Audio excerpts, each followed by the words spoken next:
The tides of March. It's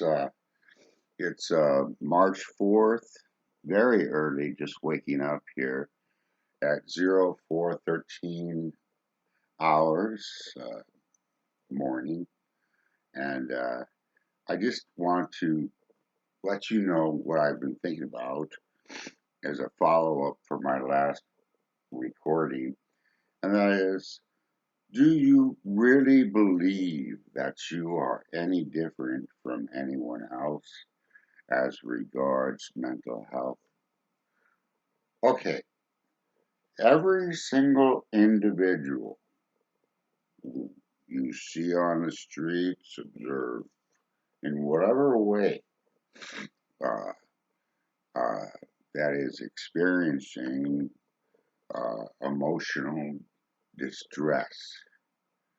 This is a time in our nation of ever increasing social anxiety and emotional distress. When I had sat in classes uh, in school, it was always part of it that you had to take statistics. Now, if you haven't ever encountered the joys of statistics, get yourself an introductory textbook on statistics. It's very interesting. Uh, Statistically, according to the American Neurological Psychiatric, well, I can't cite a reference. I'll try to leave a link. I'm no genius. I only try to be.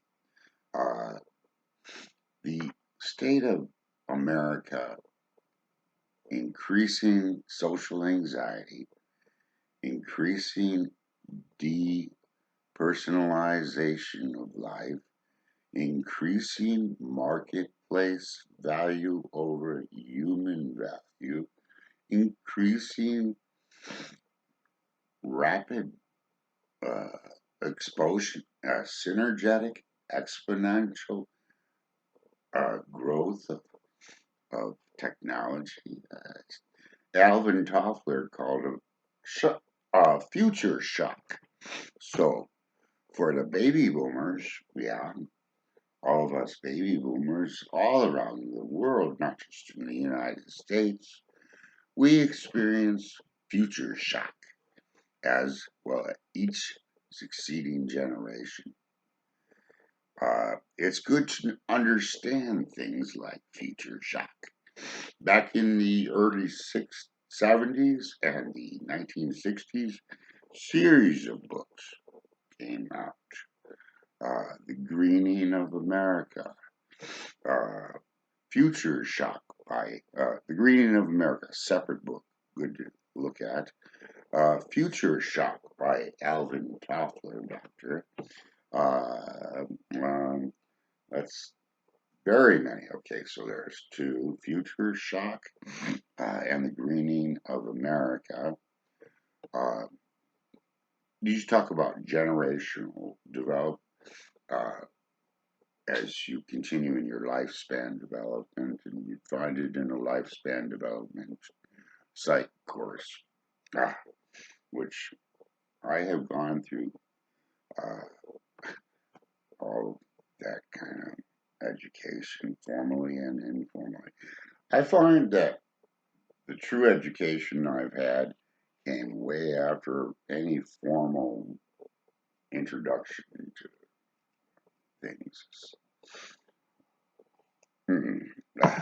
417 waking up, trying to keep this short. Right, do you think you're any different? Not really. So that person that you ridicule, you judge, you stroll past with blind eyes, just like Pink Floyd's song, The Turning Away, and you just arrogantly assume that would not be you. Think again. Where did these people come from? Did these Did these petty, peon, mentally ill people come out of nowhere? Or were they your mother? Is she sleeping in the park up by the bay? Was it your sister? Is she missing and no one's heard from her in 5 years and wonders, is she alive? Is she your daughter?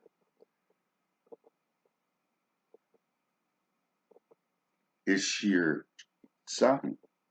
Is she your grandfather? Your grandmother? Where did these people come? Do you think that you are immune? Even the director of the American Psychiatric Association, Psychological Association, Neurological Association, do you think that there is any precursor that you can protect yourself from? Don't you realize, as human beings, emotions are essential? The thought,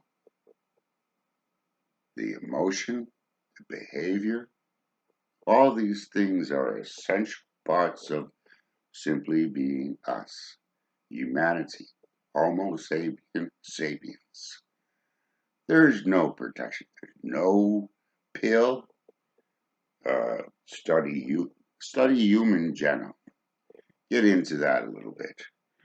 I looked at genetics and the human genome. The promise is vast. Precision medicine, stem cell research,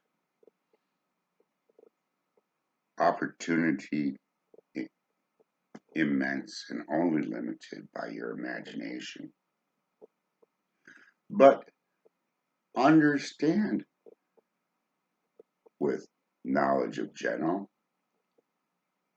with knowledge of species, with fundamental Psych 101 and beyond, no one can say with certainty that the same thing this poor individual is experiencing as you casually stroll by in the city street, maybe see a cup, a homeless cardboard sign, anything. How can you differentiate yourself? How can you separate? How can you divide? Well, that's them, and this is me. They are worse than me, and I am better than them. Don't you realize? Okay, here we are in a monetary system that's totally insane. Money equals debt. And, money is produced from nothing. Don't you understand? Are you establishing your self value on digits that vanish in the blink of an eye? God bless you all.